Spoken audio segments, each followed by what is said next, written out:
রাজনৈতিক দলগুলোর মধ্যে যে ভয়ঙ্কর রেষারেষি, তথাকথিত আওয়ামী লীগের 13ই নভেম্বরের লকডাউন, বিচার বানচালের উদ্দেশ্যে আওয়ামী লীগের সহিংসতা, ককটেল বিস্ফোরণ, এর মধ্যেই ডক্টর ইউনূস ভাষণ দিয়েছেন নির্বাচন নিয়ে। এখানেই সুনির্দিষ্টভাবে বলা হয়েছে আসলে গণভোটের কি হবে, গণভোটের কি হবে, কখন হবে, কিসের সাথে হবে, এর ভিত্তিতে কোন ফলাফল আসবে, সেটা কি হবে ভবিষ্যতের বিষয়। তবে এখন পর্যন্ত যা মনে হচ্ছে গণভোটের 12টা বেজে গিয়েছে, মোটামুটি 12টার কাঁটা অতিক্রম করার পথে আছে। গণভোটের উদ্দেশ্য কি, গণভোট কেন গুরুত্বপূর্ণ, নির্বাচনের চাইতে গণভোট বেশি গুরুত্বপূর্ণ কিনা, এগুলো নিয়ে আপনার নানান কথা থাকতে পারে। তবে এই তিনটি নিয়ে আলোচনা হতে পারে। আপনি ধরেন গণভোটটা কেন? 17 বছর যাবৎ আওয়ামী লীগের বিভৎস অত্যাচার, নির্যাতন, লুটপাট, খুন, চুরি, চামারি, এসবের বিরুদ্ধে আন্দোলন হয়েছে। খুবই গুরুত্বপূর্ণ সিগনিফিক্যান্ট পয়েন্ট হলো, কোনো সরকারকে যদি আন্দোলন করে ক্ষমতা থেকে নামানো হয়, যেই শক্তি ক্ষমতা থেকে নামালো এবং যেই শক্তিকে ব্যবহার করলো, যেই শক্তি পরবর্তীতে ক্ষমতায় আসলো, তাদের সবারই মৃত্যুদণ্ড হবে। সহজভাবে বললাম, কেচালে না গিয়ে সোজা হিসাব, সর্বোচ্চ শাস্তির কথা বলা হয়েছে।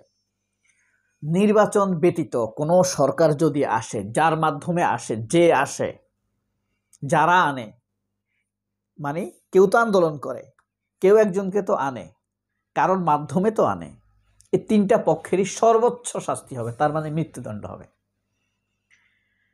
অর্থাৎ এই যে হাসনাত, সার্জিস, সাদেক কায়েম, মঞ্জুরুল, জাহিদুল ইসলাম, শিবির বলেন, এনসিপি বলেন, ছাত্রদল বলেন, রাকিব বলেন, এদের সবারই ফাঁসি হবে। আবার যাদের মাধ্যমে আনা হয়েছে, ডক্টর ইউনূসের ফাঁসি হবে। এমনকি সশস্ত্র বাহিনীর ভিতর থেকেও দু একজনের হতে পারে। এই ধরনের থ্রেটের মধ্যে বাংলাদেশের আন্দোলনকারীরা রয়েছে। আর এই আন্দোলনকারীদের পিঠের উপরে ভর করেই মুক্তি পেয়েছে তারেক রহমান, ফিরে এসেছে সালাউদ্দিন আহমেদ, রিজভী আহমেদ মুক্তি পেয়েছে, মির্জা আব্বাস কান্নাকাটি হাউমাউ করেছে, আমরা দেখেছি। কিন্তু মুক্তির পরম্পরায় কিছুটার পরে ঠিক আওয়ামী লীগের মতোই বিএনপিও অকৃতজ্ঞতায় পর্যবসিত হলো। তারা সকল দুর্দিনের কথা ভুলে গেল, ভুলে গিয়ে এই ছাত্রদের, আন্দোলনকারীদের, বিপ্লবকারীদের, ডক্টর ইউনূসের নিরাপত্তার কথা, ভবিষ্যতের কথা তারা ভুলে গেল। তারা মগ্ন হয়ে গেল, নেশাগ্রস্ত হয়ে গেল। নেশা না করেও ক্ষমতার নেশাগ্রস্ত হয়ে গেল নির্বাচনের জন্য আর ক্ষমতার জন্য। অথচ শেখ হাসিনা পালানোর কিছুদিন আগেই একটা নির্বাচন হয়েছে। 5ই আগস্ট শেখ হাসিনা পালালো, 7 জানুয়ারি একটা নির্বাচন হলো।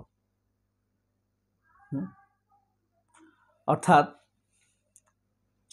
202 দিন আগে একটা নির্বাচন হয়েছে। সেটা কি নির্বাচন ছিল না? আওয়ামী লীগ, বিএনপি যে এত নির্বাচন করছে, এই যে ভারত যে এত নির্বাচন নিয়ে মানে উন্মাদ হয়ে গিয়েছে, ডক্টর ইউনূস যে নির্বাচনের জন্য এত স্যাটারিং করছে, চাপ দিচ্ছে ওয়াকার ডক্টর ইউনূসকে, তাহলে 2029 সালেও একটা নির্বাচন হবে। অথচ দেখেন, এই যে ডক্টর ইউনূসের ভবিষ্যৎ অনিশ্চিত, একইভাবে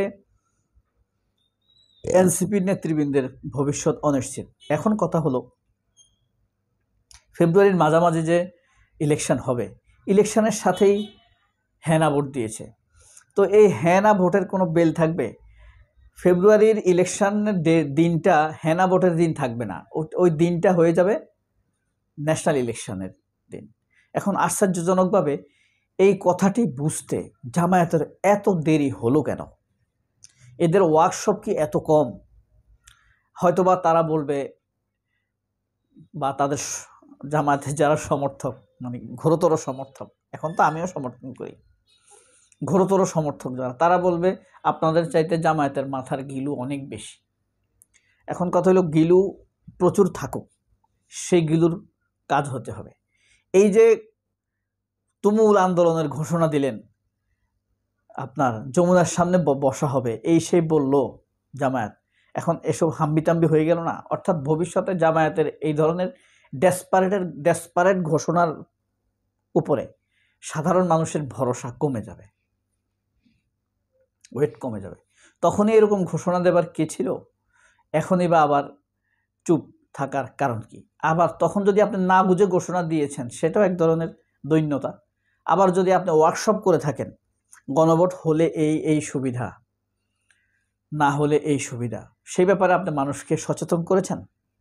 সেই ব্যাপারটা কি আপনি ডক্টর ইউনূসকে জানিয়েছেন?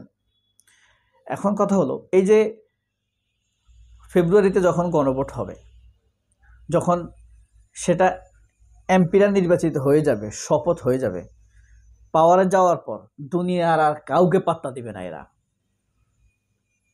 তার উপরে বিএনপি ক্ষমতা থাকাকালীন আরো ভয়ঙ্কর মানে তীব্র ভয়ঙ্কর। একটি ক্ষমতাসীন বিএনপি তীব্র ভয়ঙ্কর। সুতরাং জামায়াত বুঝে চুপ করে আছে নাকি না বুঝে চুপ করে আছে, নাকি এখনো বুঝতে চাইছে? তবে জামায়াত তাজ্জব, আতঙ্কিত, শঙ্কিত, অবাক, নির্বাক হয়ে গিয়েছে। তাদের আচরণ, অ্যাটিটিউড, বডি ল্যাঙ্গুয়েজে চলে এসেছে। It's one kind of losing. তা আমি আশা করব এই পরিস্থিতি তারা কাটিয়ে উঠবে। সামনে আরও প্রচুর সময় আছে। নভেম্বরের অর্ধেক সময়, ডিসেম্বর, জানুয়ারি 2 মাস পুরো, ফেব্রুয়ারির অর্ধেক, নভেম্বরের অর্ধেক, 3 মাস পাক্কা সময় আছে। 91 দিন সময় আছে এখনো ইলেকশনের, যদি 15 তারিখ আমরা কাউন্ট করি। তাহলে এই সময়ের মধ্যে তার ইমেজ পুনরুদ্ধার করতে হবে। আমি বলছি নির্বাচনী ইমেজ পুনরুদ্ধার করতে হবে। এমনিতে তাদেরকে বিশ্বাস করে মানুষ, ভালো জানে, এটা সত্য কথা, কিন্তু ভরসা করে কিনা। তবে আমি বিশ্বাস করি এটা একটা পাটের রশি, তাই না? এটা একটা পাটের রশি, এটা একটা চিরুনি। হ্যাঁ, এখন কথা হলো, এটা তো আমি বিশ্বাস করি, কিন্তু আমার এই ভরসা আছে কিনা, এটা দিয়ে মাথা আঁচড়ানো যাবে কিনা, এটার